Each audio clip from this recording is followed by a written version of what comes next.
Contacto con el Dr. Charles Stanley celebra 45 años de la fidelidad de Dios y de llevar el mensaje del Evangelio alrededor del mundo. Hoy, en el programa En Contacto, un llamado al arrepentimiento. ¿Cuántas veces ha ido usted al Señor a confesarle el mismo pecado una y otra vez? ¿Y cuántas veces le ha dicho cada vez cuánto lo lamentaba? ¿Y cuántas veces luego de decirle cuánto lo sentía, le ha dicho que no volvería a hacerlo? Y de las veces que dijo que no volvería a hacerlo, ¿cuántas veces en el fondo sospechaba dentro de usted que sí lo haría? Bien, quizás diría, lo he confesado y confesado y confesado y confesado, pero por algo parece que no tengo victoria alguna sobre esto en mi vida. ¿Acaso no dice la Biblia que si confesamos nuestros pecados Él es fiel y justo para perdonarnos y librarnos de toda maldad? Entonces, ¿por qué no tengo victoria en esta área en particular en mi vida? Pues de eso deseo hablar en este mensaje, un llamado al arrepentimiento. Ahora, si alguien le preguntara, ¿qué es arrepentimiento? ¿Cómo lo definiría? Pues lo veremos en breve. Le invito a que me acompañe a Lucas capítulo 24. Al final de Lucas, en el capítulo 24, en la última parte, desde este versículo Cristo se despedía de sus discípulos con determinadas palabras. Y en el proceso de hacerlo, les dice justo cuál debe ser el mensaje al ir a compartir lo que vieron y escucharon de Él y a dar testimonio. Entonces dice, comenzando desde el versículo 44, y les dijo, estas son las palabras que os hablé estando aún con vosotros, que era necesario que se cumpliese todo lo que está escrito de mí en la ley de Moisés, en los profetas y en los salmos. Entonces les abrió el entendimiento para que comprendiesen las Escrituras. Y les dijo, así está escrito y así, fue necesario que el Cristo padeciese y resucitase de los muertos al tercer día, y que se predicase en su nombre el arrepentimiento y el perdón de pecados en todas las naciones, comenzando desde Jerusalén. Y vosotros sois testigos de estas cosas. He aquí yo enviaré la promesa de mi Padre sobre vosotros, pero quedaos vosotros en la ciudad de Jerusalén hasta que seáis investidos de poder desde lo alto. Dijo, el mensaje es arrepentimiento para el perdón de pecados, y el Espíritu Santo estará en, con y sobre ustedes para facultarlos y hacerlo bien. Ahora, ¿qué quiere decir cuando la Biblia habla de arrepentimiento? En el Nuevo Testamento se usan dos palabras para hablar de arrepentimiento, pero en esencia, ¿qué quiere decir?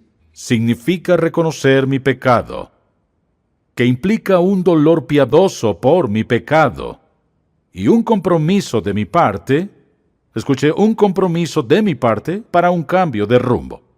O sea, arrepentirme es más que sentirme mal por mi pecado. Arrepentirme es más que sentir dolor por mi pecado. Arrepentirme es más que tener remordimiento por el hecho de haber pecado contra Dios, a eso se refiere. Sin duda, arrepentimiento va más allá de nuestros sentimientos. Por ejemplo, alguien puede sentirse muy mal por su pecado, por haber descubierto cuáles son las consecuencias. Pueden sentirse muy contritos por su pecado porque alguien más lo descubrió. Pueden estar muy afligidos por su pecado por egoísmo, por cómo los ha hecho sentir y también por cómo los ven.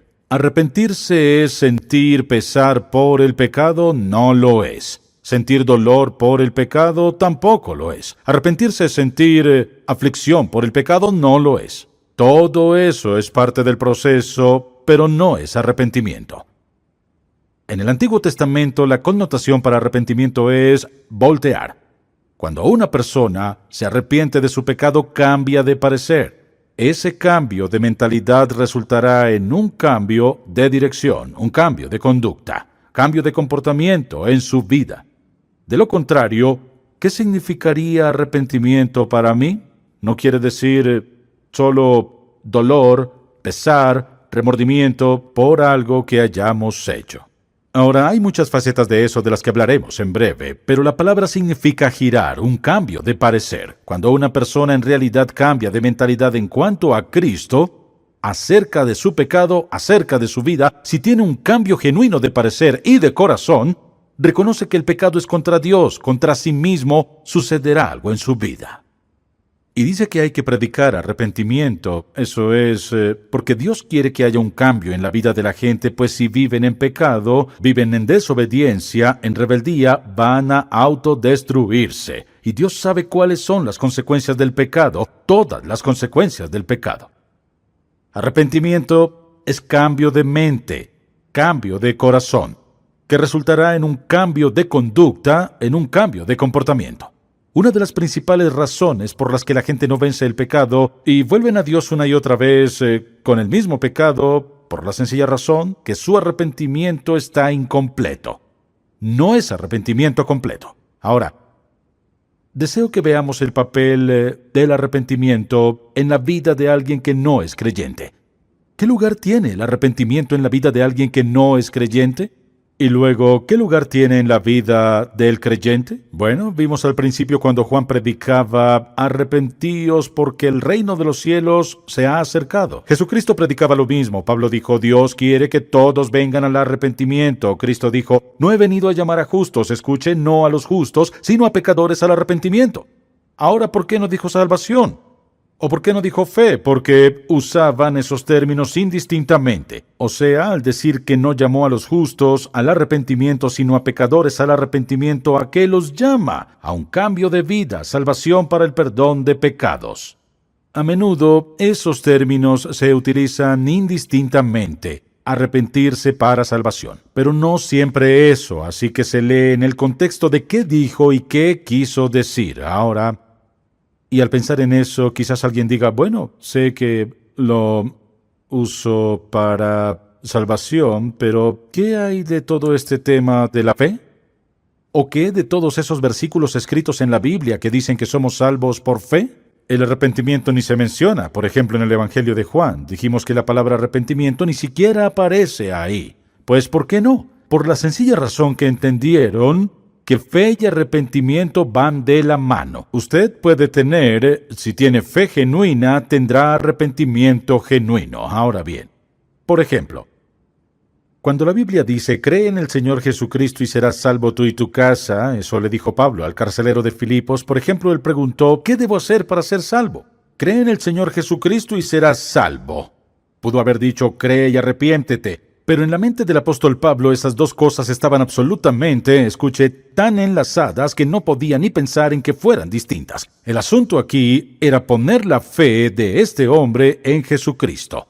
Ahora le mostraré por qué. Por ejemplo, Juan escribe, porque de tal manera amó Dios al mundo que ha dado a su Hijo unigénito para que todo aquel que en él cree no se pierda, mas tenga vida eterna. ¿Por qué no dijo crean y arrepiéntanse? Porque en su mente todo este concepto, creer, tener fe y arrepentimiento, son como salvación y arrepentimiento, los dos lados de la misma moneda. Por ejemplo, digamos que tengo una moneda y de un lado decimos que es cara y del otro es sello. Ahora, esta moneda, si le diera esta moneda, si le doy toda la moneda, tendría cara y sello. No puede tener una moneda entera sin tener cara y sello. Si yo le diera una hoja de papel y tuviera algo de un lado y algo más del otro, al tomar ese papel usted lo tendría todo. No puede tener una moneda y no tener cara y sello. No puede tener salvación sin fe y arrepentimiento. Así que fe y arrepentimiento van de la mano. No distinguían entre las dos ideas porque en su mente, al pensar en todo el concepto de esto, al poner la fe en Cristo, por ende algo sucederá con su estilo de vida. De eso se trata el bautismo. ¿De qué se trata el bautismo? El bautismo no salva a nadie, sino que el bautismo es un símbolo de algo, ¿qué? Que usted y yo hemos muerto a nuestra vieja vida y fuimos sepultados con Cristo, o sea, pusimos nuestra vida en Él y ahora nos levantamos para andar en una nueva vida. Hubo un cambio.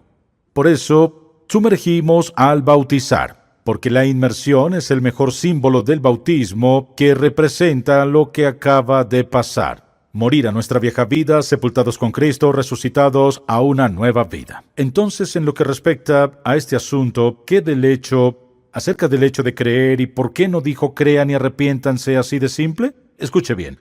Si en verdad he puesto mi fe en Jesucristo, lo he aceptado como Salvador, he aceptado que es el único, que mi pecado es contra Él, un día Él será mi juez y le rendiré cuentas si entiendo quién es Él. Si en verdad entiendo quién es y lamento mi pecado y me doy cuenta de que es contra Él y contra mí, Si es una creencia genuina, entonces habrá un cambio genuino. Ahora, pensemos un momento en esta idea de la confesión. ¿Qué significa esa palabra confesión? Confesión significa decir lo mismo al respecto. Entonces, al confesarle a Dios mis pecados, estoy de acuerdo con Él respecto a su perspectiva acerca de mi pecado. O sea que digo al respecto lo mismo que dice Dios. Escuche esto. La confesión genuina es que digo lo mismo que dice Dios de mi pecado. Pienso lo mismo de mi pecado que piensa Dios, lo veo de la manera que lo ve Dios. Si es una confesión genuina, debe tener un elemento de arrepentimiento. Porque si lo veo como lo ve Dios, así es como lo ve Él, está mal, es contra Dios, es en mi contra, tiene consecuencias malas o tiene secuelas que son devastadoras. Por lo tanto, Dios lo ve de esta manera. Es contra Dios, en contra nuestra, no encaja en nuestra vida, deséchelo. Confróntelo, aléjese, déjelo a un lado. Si tan solo vengo y le digo, Señor, quiero confesar mis pecados y darte muchas gracias. Dices que si confieso mis pecados eres fiel y justo para perdonarme. Señor, estoy decepcionado de mí por haber hecho esto. En el nombre de Jesús, amén. ¿Eso es suficiente? No, no lo es. Porque puedo confesar desde la perspectiva de confesión que tiene la mayoría, sin tener mucho remordimiento al respecto. Sin mucho que lamentar al respecto. Señor, dijiste que si confieso mis pecados, eres fiel y justo para perdonarlos, limpiarnos de toda maldad. Te confieso esto, Señor, gracias porque soy perdonado en el nombre de Jesús. Ni siquiera fue de corazón. Escuche esto, la confesión es más que solo decirle a Dios lo que hizo. Recuerde que significa estar de acuerdo con. Confesar algo es estar de acuerdo con. Escuche esto, si estoy de acuerdo con Dios respecto a mi pecado, vengo a Él confesando. Si entiendo lo que es confesión y estoy de acuerdo con Dios al respecto, Él lo odia. Lo odia por la consecuencia. Lo quiere fuera de mi vida. Lo odia. No encaja con quienes somos como creyentes. Ese pecado fue contra Él y contra nosotros.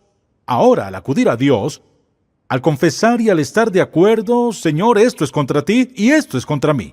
Esto entristeció a tu espíritu, no cuadra conmigo, quieres sacarlo de mi vida. Luego tomaré una decisión genuina de alejarme de eso, porque eso es arrepentimiento completo. Arrepentimiento completo no es sentirse mal porque me hayan atrapado, ni porque esté avergonzado, ni porque a alguien más no le guste. Arrepentimiento genuino es confesión, que es un acuerdo con Dios respecto a su actitud, su perspectiva, un acuerdo con Dios que resulta en una decisión de dar mi espalda al pecado, alejarme de eso. Y escuche, asumo la responsabilidad por el poder del Espíritu Santo de sacar eso de mi vida.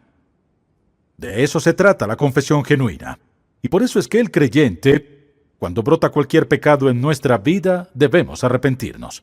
Y pienso en cuántas veces hemos usado la palabra confesión como algo muy sutil, en voz baja, sin convicción y con esta profundidad. Bueno, me decepcioné de mí. En otras palabras decimos, Señor, sé que te decepcioné, no podemos defraudar a Dios. Él conoce el pasado, presente y futuro. Debe haber expectativas para decepcionar. No está decepcionado. ¿Triste? Sí. Pero creo que lo que más lo entristece es que vengamos a Él a confesarle algo sin ninguna convicción. Pecado es pecado a los ojos de Dios. Alguien dirá, ¿ve Dios todo pecado igual? No, no es así. Algunos son peores que otros ante los ojos de Dios. Pero pecado es pecado. ¿Y cómo se confronta? No simplemente diciendo sin sentirlo, bueno, Señor, volví a hacerlo, lo siento, sé que me perdonas en el nombre de Jesús. No. Debo verlo como lo ve Dios para estar de acuerdo con Él. Debo verlo desde su perspectiva. Y sentiré que ese algo es mucho peor en mi corazón si es desde la perspectiva de Dios. Alguien dirá, ¿está repitiendo lo mismo? Por supuesto, absolutamente, porque esta es la razón clave de tanta derrota. La gente dice, ¿sabe? He tratado por años y años y años de sacar esto. Lo he intentado, lo he confesado y confesado y confesado, pero ¿se ha arrepentido? O sea, le ha dicho, en el nombre de Jesucristo, por el poder del Espíritu Santo, doy un giro, decido girar, me alejo de eso. ¿Significa que Satanás le dejará en paz? No es así. ¿Acaso nunca volverá a fallar? No es así. Pero si vuelve a fallar, ¿qué hace? Se arrepiente de verdad porque es contra Dios, contra usted. Dios no quiere eso en su vida y da un giro. ¿Sabe algo? Tarde o temprano, y quizás muy pronto, con lo que Satanás le ha acosado, los hábitos que sean, escuche, Dios le dará a usted la victoria. Y en realidad, escuche, la victoria está tan disponible y puede ser tan instantánea solo si en verdad queremos comprometernos con Dios. Pero la actitud de mucha gente es esta: Señor, sé que soy débil.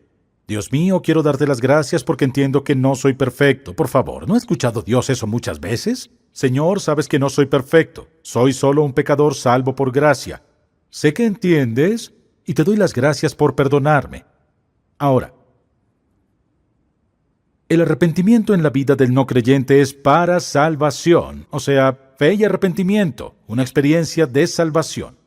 Pero en la vida del creyente, escuche, es para restaurar nuestra comunión con Dios y no tiene que ver con la salvación. Creo que porque pensamos en la idea de arrepentimiento en la vida del no creyente decimos, bueno, eso hacen los no creyentes. No, escuche, eso hacen los no creyentes en la experiencia de salvación. Eso hacemos para mantener nuestra vida limpia y obediente ante Dios. Arrepentimiento es un pesar piadoso. Lo veo desde su perspectiva. Veo que es contra Dios. Y ese pesar, escuche, me hace sentir tan mal como para cambiar. Alguien dirá, pues ¿por qué no cambia? La gente no cambia porque no se siente tan mal. No sienten convicción alguna al respecto. Siempre se excusan, siempre se justifican. El arrepentimiento genuino trae un cambio real de actitud, acción y conducta. Y como ya he dicho, no será igual en la vida de todo el mundo. Por ejemplo, en el momento en que aceptamos a Cristo, a ninguno de nosotros Dios nos dio convicción de todo pecado del cual Él nos redarguiría en algún momento de la vida. ¿Qué hace Dios poco a poco? Escuche, mediante su Espíritu Santo nos muestra, eso no encaja en tu vida. Porque, escuche, porque a veces no estamos listos, no es que no queramos escuchar, sino que no estamos listos.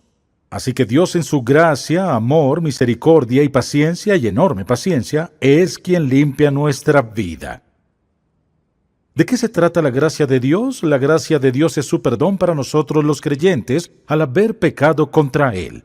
Y no siempre se trata de un hábito, por ejemplo, sino de algo que ocurre en nuestra vida.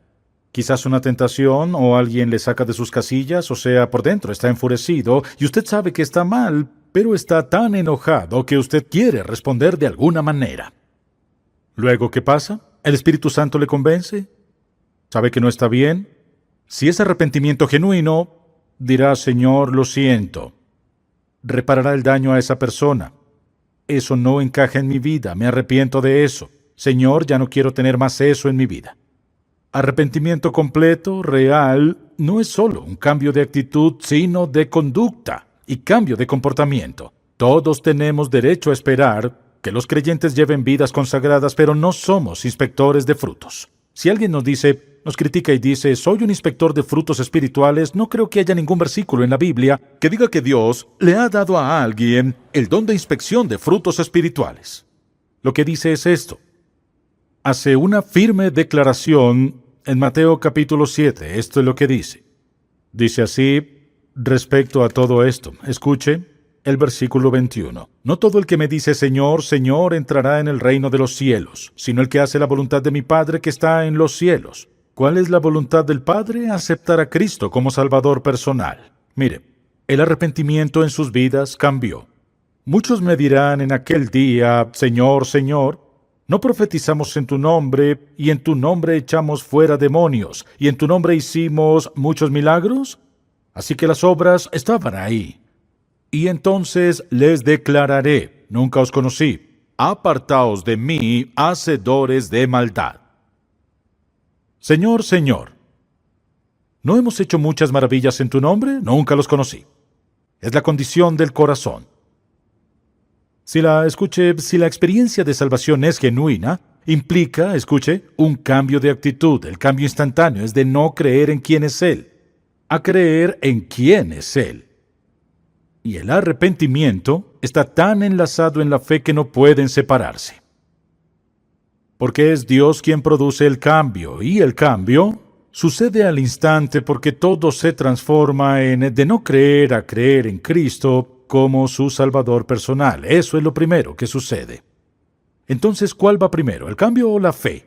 Ninguno va primero, son los dos lados de una moneda. Tienes fe y arrepentimiento para salvación. Para el creyente, tenemos la responsabilidad porque, escuché, rendiremos cuentas a Dios. Somos responsables a Él por la vida que llevamos, y el arrepentimiento debe ser parte vital de nuestra vida. De lo contrario, pasa lo siguiente. Confesión. Sin arrepentimiento, ¿qué es? Más y más confesión, confesión y confesión, porque no habrá cambio. Pero es el arrepentimiento, escuche, el que pone la fortaleza en esa confesión. Porque ambos, en verdad, están entrelazados. Si es una confesión genuina, estará involucrada con arrepentimiento. Cambio de mente, cambio de corazón, cambio de conducta. Cuando alguien dice, bueno, he confesado, confesado y confesado y no sé por qué no tengo la victoria, se ha detenido a decir, Señor, esto no tiene lugar en mi vida. Me arrepiento de ese pecado y por el poder del Espíritu Santo escojo alejarme en este momento de eso en mi vida. Dice, no sé si pueda alejarme de eso. Tiene el poder del Espíritu Santo en usted para permitirle que pueda alejarse. Escuche con atención. Esto es lo engañoso del pecado. Este es el vil engaño del pecado que Satanás dice, 1, no te hará mal. 2, no te harán mal. 3, no te harán daño.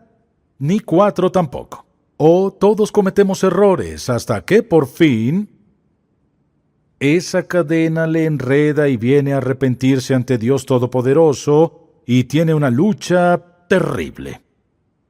Por eso es que cuando surge un pecado en nuestra vida, el momento de confrontarlo es en ese momento, antes de que se afiance en su vida y se encontrará arrepintiéndose. ¿Y qué sucede? No durará mucho, porque ha dejado que Satanás tenga una atadura en su vida. ¿Puede Dios romperla? Sí puede. ¿Lo hará? Sí lo hará. La lucha no es si Dios puede o no, la lucha es si yo quiero o no.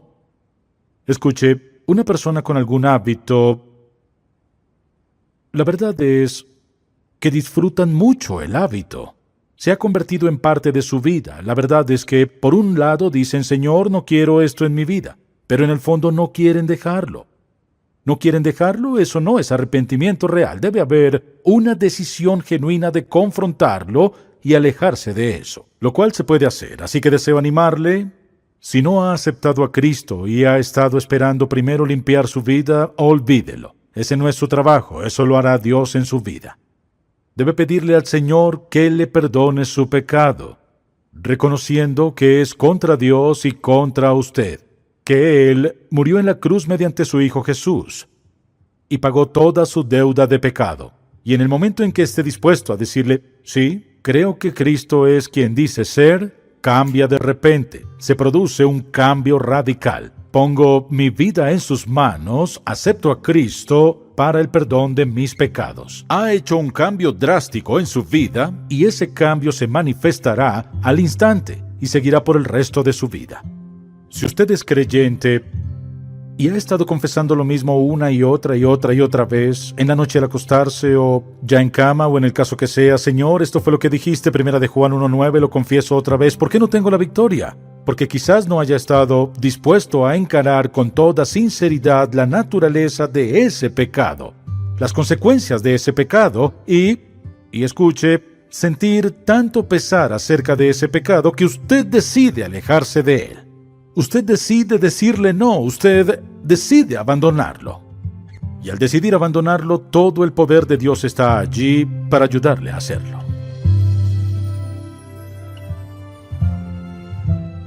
La escena del pesebre con Jesús, María y José y varios animales en el establo, es una en que la mayoría hemos pensado y hemos visto y de la cual hemos hablado por muchos años.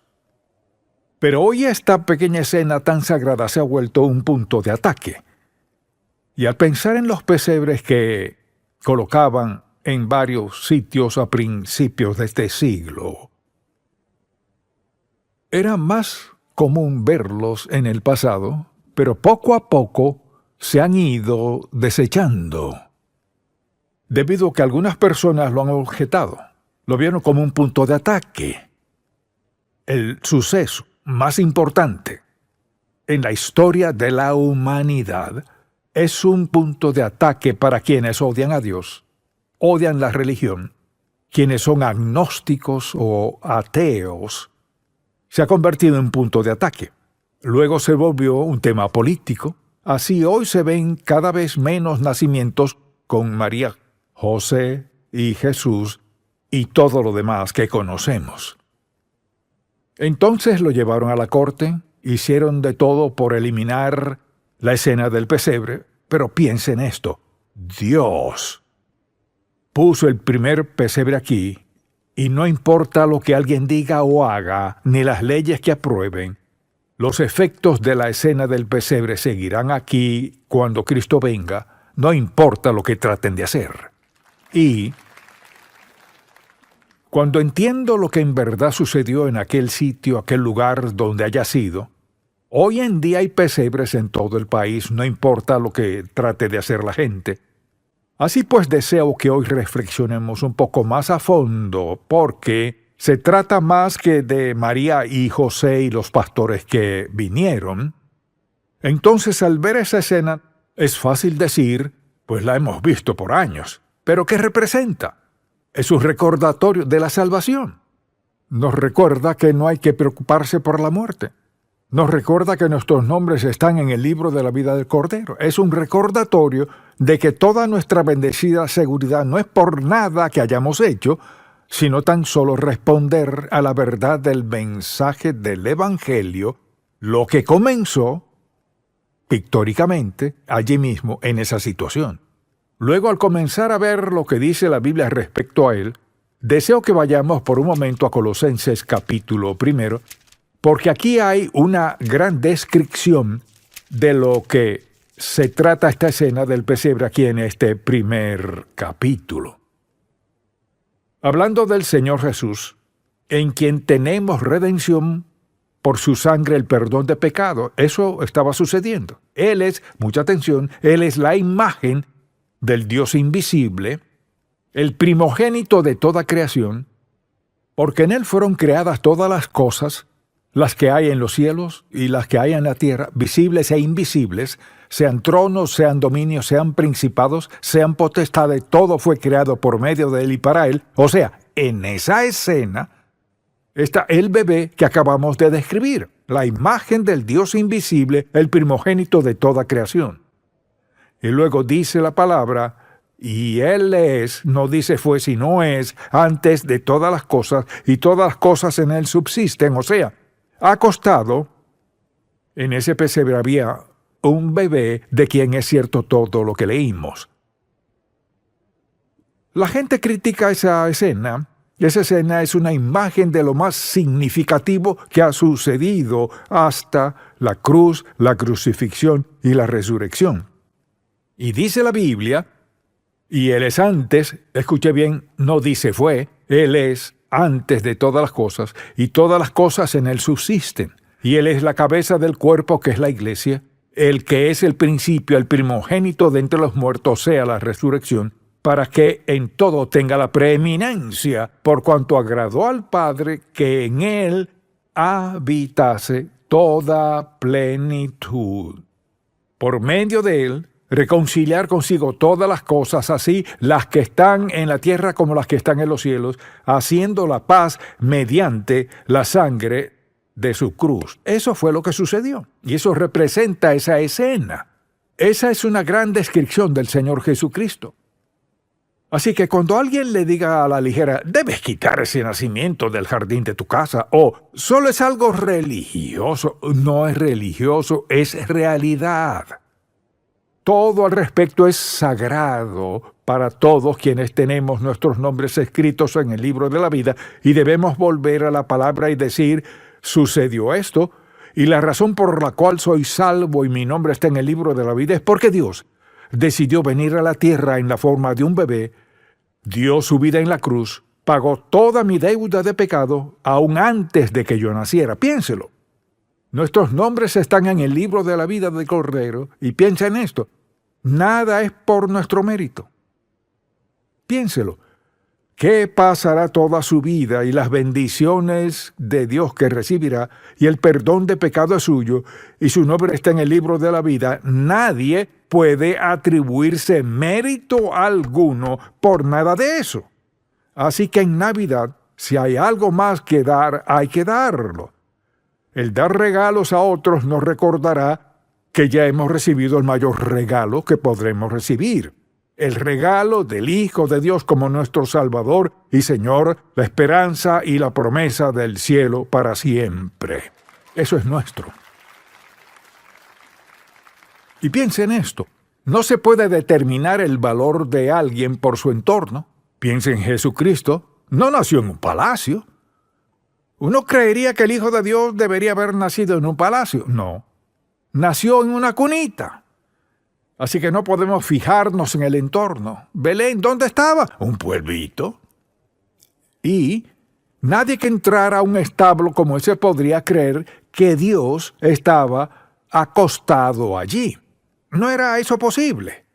Que Dios Santo escogiera venir a la tierra en la forma de un bebé nacido de una virgen. Así pues, para mí lo interesante es que quienes tratan de criticar el nacimiento virginal y lo toman por burla y dicen, pues eso es imposible, que decimos sí, claro que es posible. Eso no requeriría un milagro, sí, es un milagro porque Dios obra a un nivel que el hombre no podría entender. Dios vino a la tierra en la forma de un bebé para crecer como cualquier otro niño, salvo sin pecado, y un día entregó su vida para que tengamos vida eterna. ¿Pueden explicar eso? No. Y creo que una de las razones por las que quieren deshacerse es por ser tan contundente. No pueden explicarlo. Mire, es su orgullo. No pueden explicar cómo un bebé podría darles vida eterna. No pueden explicar cómo actúa Dios. Así que tenemos mucho que agradecer. Cuando conozco a gente así, no me molesta, siento compasión por ellos. Por la sencilla razón, mire, pueden tener una mente brillante que puede explicar, inventar de todo, y no pueden concebir que Dios se haga niño, bebé, que Dios crezca, muera en la cruz, resucite y regrese al Padre y escriba nuestro nombre en el libro de la vida del Cordero. No lo conciben y comprendo por qué no lo entienden. Una de las razones es porque no quieren. Es natural, si alguien quiere llevar una vida pecaminosa, no querrá creer todo eso. Así que entiendo por qué son insensatos. Son necios para no considerar el hecho de que el nacimiento de Jesucristo fue una realidad. Y el hecho de que anduvo entre los hombres es una realidad. Que murió en una cruz es una realidad. Y que murió para salvarnos de nuestros pecados es una realidad. Que resucitó de los muertos es una realidad. Se sienta a la diestra del Padre como juez de la humanidad. Mire, si yo no quisiera una vida consagrada, no querría creer eso. Pero lo siento, es la verdad. Y lo que ven con desdén es su única esperanza de vida eterna. Así que seamos sabios. Piensa en esto. Posiblemente sí es verdad. ¿Qué significa para usted? La Navidad no se trata de paquetes, ni de comida. No se trata de diversión, se trata de Dios. Se trata de Cristo, de la cruz, de la resurrección. Se trata de esperanza, de seguridad, de no ser Jesucristo el Hijo de Dios, de no haber muerto en la cruz y pagado nuestra deuda de pecado como expiación. No tendría sentido, pero gracias a Dios todo es verdad. Su verdad eterna dispuesta antes del origen del mundo. Es un tiempo significativo, mucho más serio de lo que lo toman.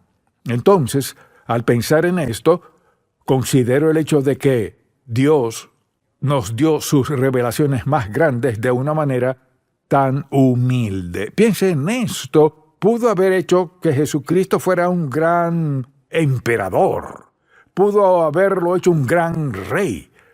Había reyes, hubo emperadores, toda clase de gente importante. Pero piense en lo que hizo Dios. Conmocionó al mundo. Se levantó de la tumba. Y a todos quienes lo hemos aceptado como nuestro Salvador, Dios nos ha cambiado la vida. Y si alguien dice, pues, ¿cómo sabe que es salvo? ¿Puede explicarlo? ¿Tiene certeza en su corazón? ¿Por qué? Porque es una promesa de Dios Todopoderoso. Tenemos una relación con este Jesucristo y una relación con Dios Todopoderoso. Todo cambió en el momento en que Cristo fue concebido en el cuerpo de la Virgen María, y de ahí en adelante la vida de Jesucristo lo ha cambiado todo. Este fue un suceso en el tiempo que lo cambió todo.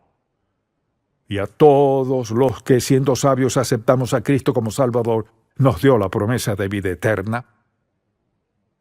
Entonces, al considerar que Dios les reveló todo esto a un montón de pastores, también hace algunas cosas que no esperamos.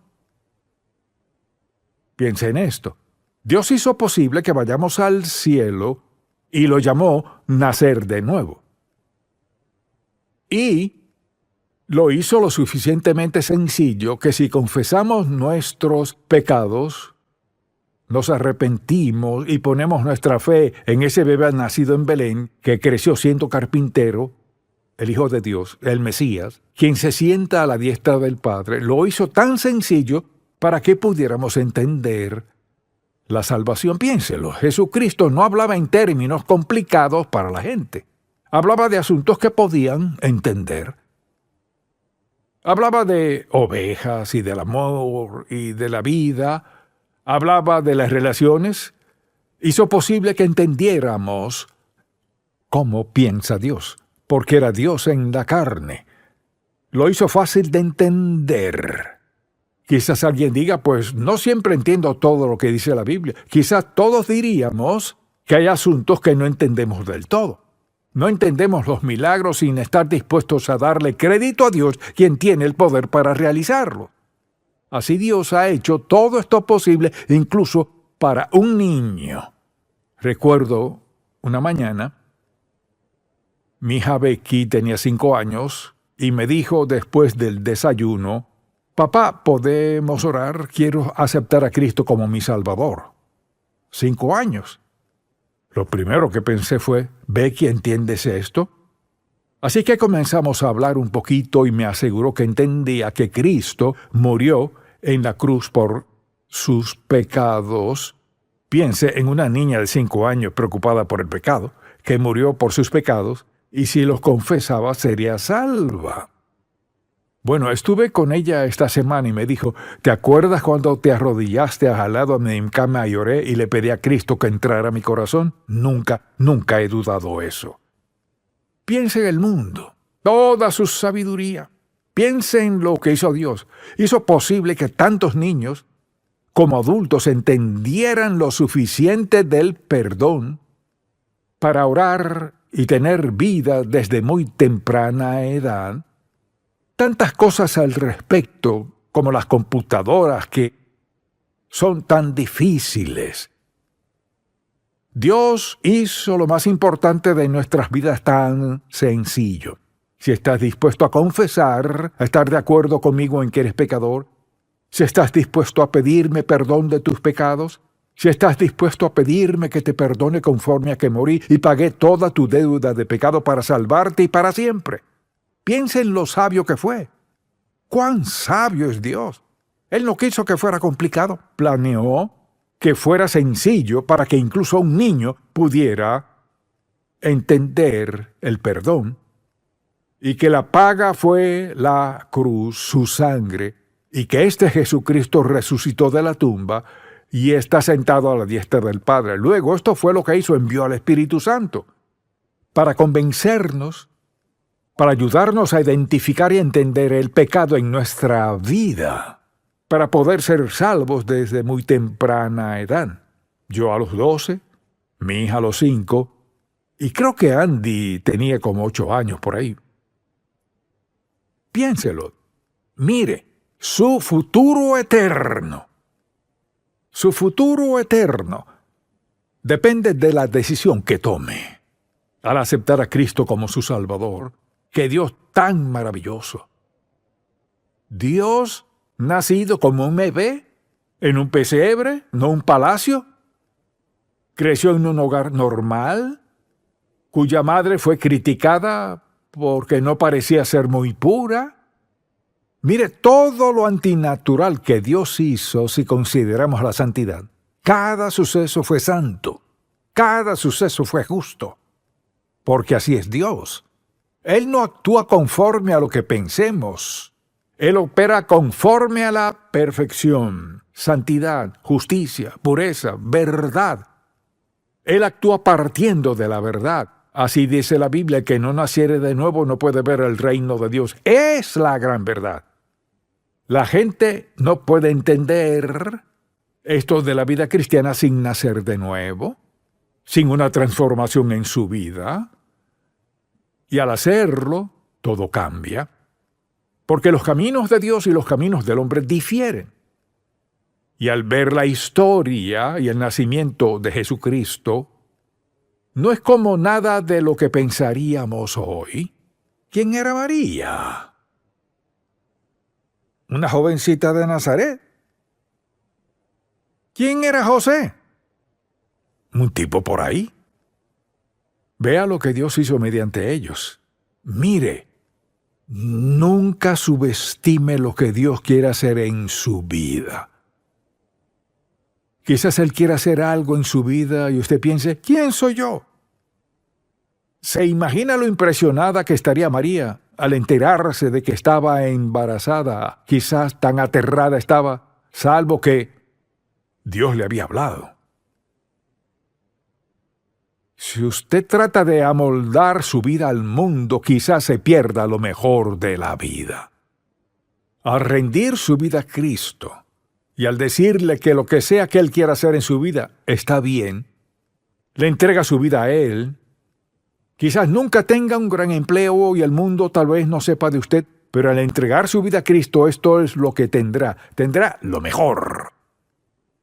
Así que quizás hoy sea bueno reflexionar en su vida y recordar los momentos arduos que ha tenido usted o que tuvieron sus padres. Quizás no tenía muchas cosas que sus amigos sí tenían, etc. Recuerde esto, Dios no comete errores. No hay errores. Él hace lo que solo la sabiduría de Dios podría hacer. Él no comete errores. ¿Sabe qué? Dios no ha cometido ningún error en su vida. No lo ha hecho. Él ha permitido cosas que a usted no le gustan. Es normal.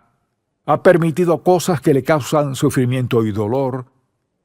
Pero al aceptar a Cristo como su Salvador, Dios lo puso a usted en un alto nivel. No significa que no sufrirá, y a veces acusará a Dios de maltratarle, pero la verdad es que Dios le cuida, y si usted pone sus ojos en el mundo para ayudarle a entender lo que Dios está haciendo en su vida, quizás nunca lo entienda. Él le salvó. Nadie puede decir, entiendo por qué Dios me salvó. No, no es así. No lo entiende. Entiende quizás lo que sucedió cuando Dios le salvó, pero ¿qué de su vecino no le ha salvado? Algunos amigos, colegas, algunos no son salvos. ¿Les ha hablado de Cristo? ¿Aún no son salvos? Todos dependemos del Cristo resucitado, nacido en un pesebre, un extraño para su propia gente. Nunca entendieron. Así que la Navidad es un tiempo maravilloso de nuestro Dios admirable de gran amor, quien hace cosas que nunca entenderemos y quien hizo algo que nunca podremos explicar del todo. Tomó a esta jovencita de Nazaret y este joven, José, hizo algo maravilloso en sus vidas y desde entonces ha estado cambiando vidas. Ahora, si no es creyente, quizás no haya entendido esto, pero permítame decirle, nunca entenderá si no está dispuesto a entender, dispuesto a reconocer el hecho de que este Jesús ha transformado el mundo. Este Jesús no es como ninguna otra persona nacida. Él es el camino a Dios. Y nunca podemos encontrar una razón legítima para criticarlo, porque Él era perfecto. ¿Quién más iría a una cruz por sus pecados? Solo el Hijo de Dios. ¿Quién más le perdonaría por todo lo sucio que ha hecho y ha pensado? Solo el Hijo de Dios. O tiene a Jesucristo y su perdón, o un día estará frente a Dios y será juzgado por su falta de fe y su pecaminosidad. Si está dispuesto a unirse a las filas de los hijos de Dios, al confesar sus pecados y rendir su vida al Señor Jesús, su nombre será escrito en el libro de la vida del Cordero. No importa lo que le suceda desde este momento, al morir, la Biblia dice, ausentes del cuerpo y presentes al Señor. Para quienes mueren sin Cristo, ausentes del cuerpo, juicio. Es una gran oportunidad. Y recuerde esto, no hay otra forma de ser salvo, ser perdonado. No hay otra forma. El que no naciere de nuevo, si Dios no transforma su vida, no hay otro modo. No sé qué ha escuchado ni qué ha creído. ¿Es Cristo o separación eterna de Dios? Y pienso en lo paciente que ha sido Dios con usted. Lo más sabio que puede hacer, si no ha aceptado a Cristo como su Salvador, quien sea y donde esté, es pedirle al Señor que perdone sus pecados, entréguele su vida y permita que Él cambie su destino eterno. Somos salvos por fe, por la gracia de Dios.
make my body respond in ways I've never known.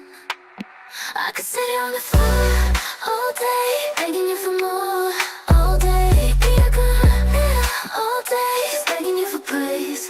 All day, I could sit here on the floor all day, begging you for more. All day, good girl. All day, just begging you for praise. All day, won't stop until you say. See, I've been feeling this way for quite some time. You seem to have control of my mind. Yeah. You got our bodies moving, intertwined. You're so fine, it's so divine. You have a way with me, I know you can see it. The way you look at me, I know you can feel it. But I love the way you take control. You make my body respond in ways I've never known. I could sit here on the floor all day, begging you for more. All day, be a good girl. All day, begging you for praise. All day, I could sit here on the floor all day, begging you for more. All day, good girl. All day, just begging you for praise. All day, won't stop until you say. You talk to me, your voice does something to me, baby. You make me weak at my knees when you're whispering to me. You're so hypnotic, wanna get lost in your trance. Hypnotize me, baby, let's dance. Let's get lost in this romance. See, I love the way you take control. You make my body respond in ways I never know. I could sit here on the floor all day, begging you for more. All day, be a good girl. All day, begging you for praise. All day, I could sit here on the floor all day, begging you for more. All day, good girl. All day, begging you for praise. All day, won't stop until you say, you can take control of me. Just whisper to me, baby. Tell me what you want of me. I'll do anything I can to please you, yes please. Hypnotize me, baby. I'm just here to please you, baby. Just here to please you, please you. I can sit here on the floor all day, begging you for more. All day, all day, begging you for praise. All day, I can sit here on the floor all day, begging you for more. All day, all day, just begging you for praise. All day, won't stop until you say.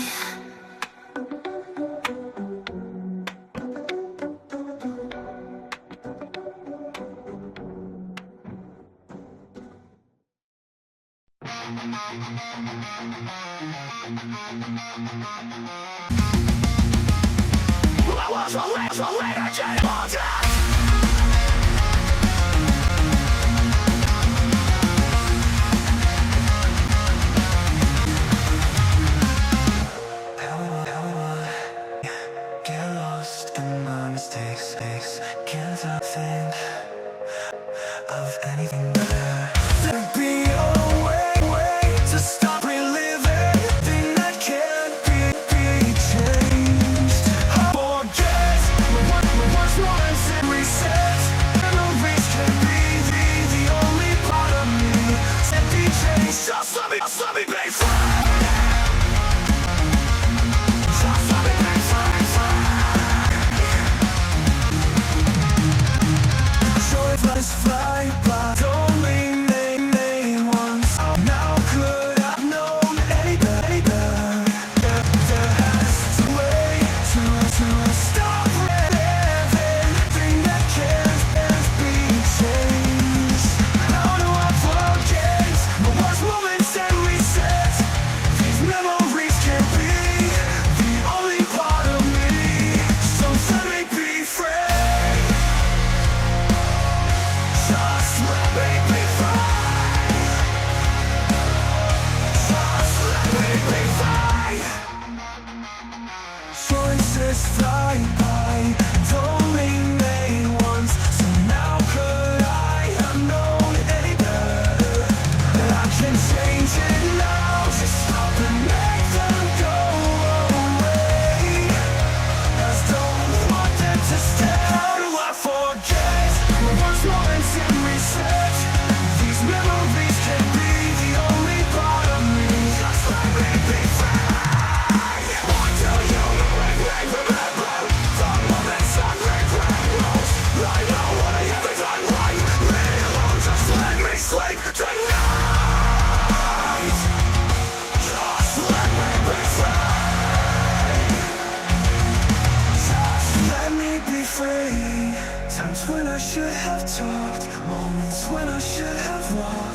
Times when I could have been braver,